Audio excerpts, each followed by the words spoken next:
삶의 작은 일에도 그 마음을 알기 원하네. 그 좁은 길로 가길 원해. 나의 작음을 알고 그분의 크심을 알며 소망 그 깊은 길로 가길 원하네. 높이 솟는 산이 되기보다 여기 오름직한 동산이 되길. 내 가는 길만 비추기보다는 누군가의 길을 비춰준다며. 내가 노래하듯이 또 내가 얘기하듯이 살 뒤 난 그렇게 죽기 원하네. 삶의 한 절이라도 그분을 닮기 원하네. 사랑 그 높은 길로 가길 원하네. 좁은 길로 가길 원하네. 그 깊은 길로 가길 원하네.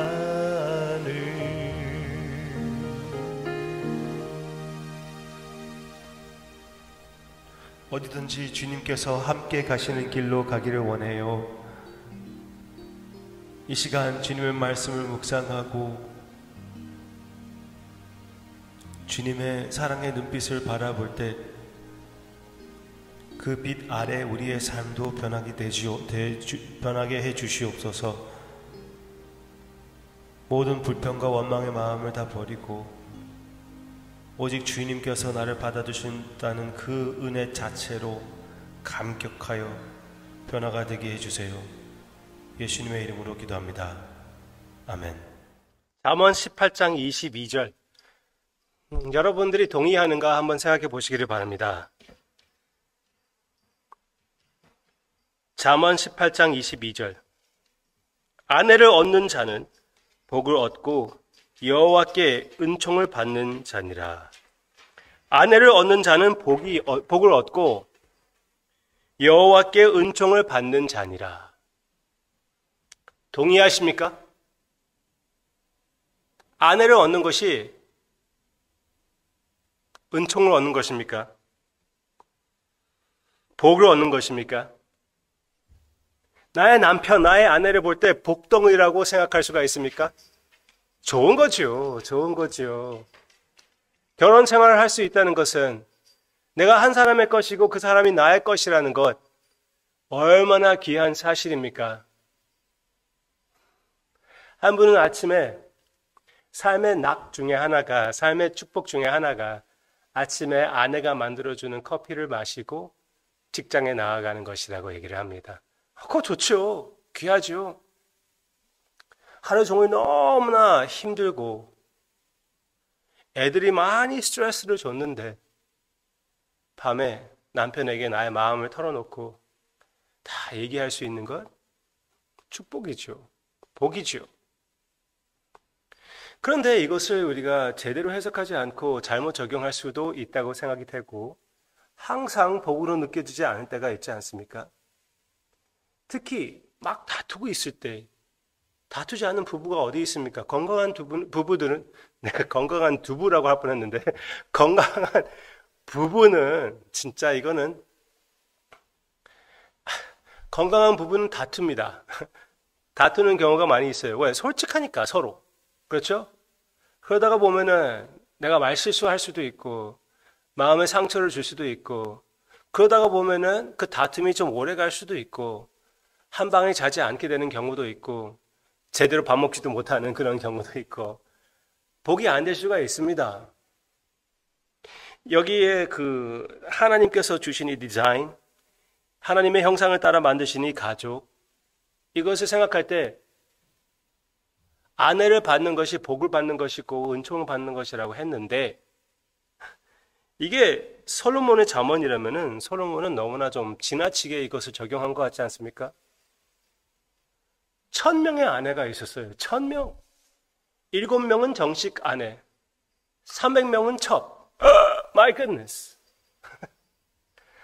그리고 결국은 그들이 솔로몬에게 저주가 되었고 그들 때문에 결국은 하나님으로부터 은총을 받지 못하게 되는 그런 안타까운 솔로몬의 모습이 아니었습니까? 그럼 어떻게 해석하는 것이 맞습니까?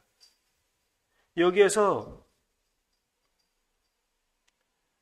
아내를 얻는 자는 복을 얻고 제가 보는 영어책에서는 He who finds 영어 성경에서는 a wife이라고 나오고 있고 a good thing 하나입니다. 하나. 우리 주님을 생각합시다. 주님께서 평생 동안 아내를 취하지 않고 사셨습니다. 한면으로 보면은 결혼하지 않아도 하나님의 복을 누릴 수가 있어요. 근데 주님은 왜 한 번도 결혼하지 않고 공사역 가운데에서도 결혼하지 않은 상태로 그 상태를 유지했을까요? 우리에게 무엇을 보여주시는 것일까요? 성경 전체의 그림을 보면은 우리의 메시아이신 예수님은 우리의 신랑입니다. 즉 교회의 신랑이라는 것이에요. 주님의 섭리로 이번 주 수요일에 이것을 묵상해 보기도 했습니다. 네, 예수님에게는 신부가 하나밖에 없습니다. 하나. 그 한 신부가 교회이고 우리의 한 신랑이 예수님이십니다. 그렇죠? 그렇기 때문에 주님께서 순결을 지키신 것이고 우리에게 그 본 그리고 정체를 보여주시는 것입니다. 그러면은 참으로 나의 아내, 나의 남편이 나에게는 복이라는 것, 그것을 인정할 수가 있는 것입니다. 하나님께서 나에게 주신 은사, 나에게 주신 복 잊지 맙시다.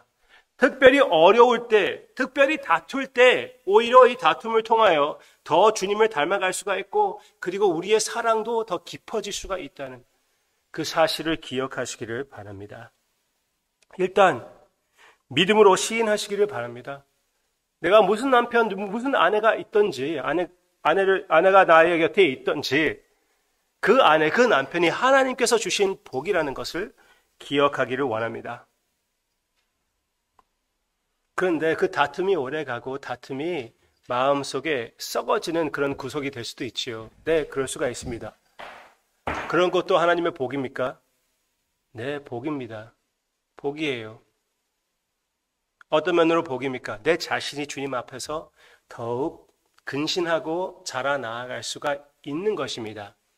더 인내심을 연습할 수가 있고 더욱 사랑을 베풀 수 있는 그런 상황이라는 것을 기억합시다.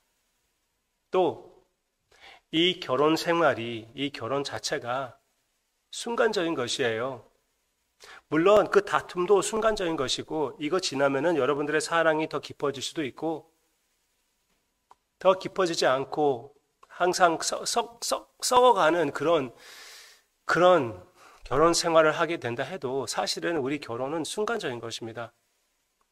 순간적인 것이기 때문에 최선을 다하여 우리가 주님 앞에서 이 결혼을 즐기며 예수님의 그림을, 예수님의 그 삼위일체 사랑, 교회에 대한 예수님의 사랑을 나타내는 그런 일을 하는 것이 매우 중요하고 그리고 순간적이기 때문에 견딜만 하기도 한다는 것을 기억하기를 원합니다. 우리는 천국에서 결혼한 상태로 있지 않습니다. 이 결혼 그리고 씨름하는 것 여기에서만 있고 이 삶에 제한되어 있는 것입니다. 언젠가 우리는 주님의 곁에 가가지고 이 시시한 결혼 같은 거 필요 없어요. 하나님과의 관계, 우리 서로와의 관계가 이 결혼이라는 것을 초월하게 됩니다. 그러면은 그때는 갈등이 없습니다. 다툼이 없습니다. 사랑의 세계입니다. 순간적인 것이기 때문에 우리가 실컷 즐길 수도 있고 하나님께 영광을 돌리며 예수님의 그림자로서 또한 순간적인 것이기 때문에 힘들 때 견딜 수가 있는 것입니다. 마음의 태도를 잘 가지고 주님께 영광을 돌리고 여러분들에게는 복이 되는 그런 결혼 생활이 되시기를 바라고요. 혹 결혼하지 못하신 분들은 그것 때문에 너무나 근심하지 마시고 내가 결혼했던 결혼하지 않았던 나의 삶의 목표와 나의 삶의 만족은 나의 남편, 나의 육신적인 나의 남편, 나의 아내가 아니라 예수님이라는 것을 기억합시다. 우리의 말다툼과 우리의 불평의 원인이 어디에 있습니까? 사실은 나의 남편, 나의 아내로부터 하나님으로부터 받아야 할 그 만족과 그 기쁨을 거기에서 찾고 있었기 때문에 그런 것 아닙니까? 모든 실망이 거기에 원인이 있는 것이 아닐까요? 한 번 더 이런 생각들을 깊이 해보시고 나의 영원한 신랑이신 남편이신 예수님으로서 참된 만족을 느끼며 그 사랑으로 만족된 그 사랑으로서 나의 남편, 나의 아내, 나의 자녀, 나의 가족을 사랑하는 우리 모두가 되기를 주님의 이름으로 축원합니다. 그런 복을 누리고 주님의 은총을 체험하는 우리가 되기를 바랍니다. 삼위일체 사랑을 교회를 주님께서 사랑하시는 그 사랑으로 우리가 우리의 결혼 생활에 우리의 가족에게 그 사랑을 베풀고 그 사랑을 함께 즐길 수 있게 해주심을 감사를 드립니다. 언젠가 이 결혼은 지나간다는 것 잘 알고 있습니다. 기회가 있을 때 마음껏 사용하여 예수님의 사랑을 누리고 예수님을 닮아가는 우리의 영원하신 예수님, 신랑 닮아가는 우리가 되게 해주시기를 간절히 기도하고 원합니다. 그러므로 우리의 삶의 목표와 삶의 의미와 삶의 만족은 오직 주님에게 있다는 것을 고백하며 그 풍부한 마음으로 여유를 갖고 인내심으로 이 가족을 지켜나가며 주님께 영광을 돌리며 주님의 아름다움을 선포하는 우리 모두의 그 사랑의 모습이 되게 해주세요. 예수님의 이름으로 기도합니다.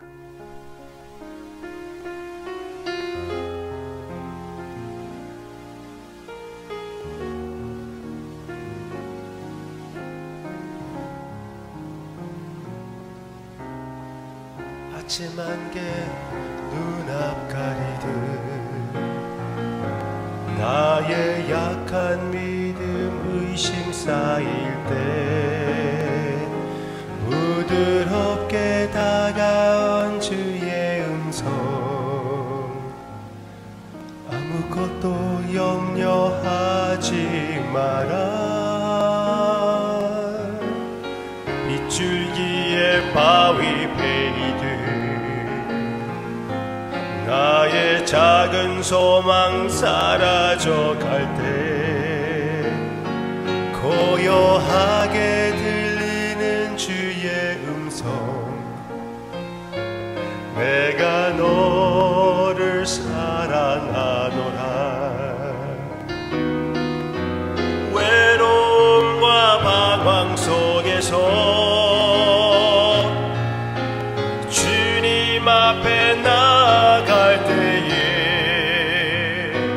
위로하시는 주님 나를 도우사 상한 나의 마음 감싸 주시네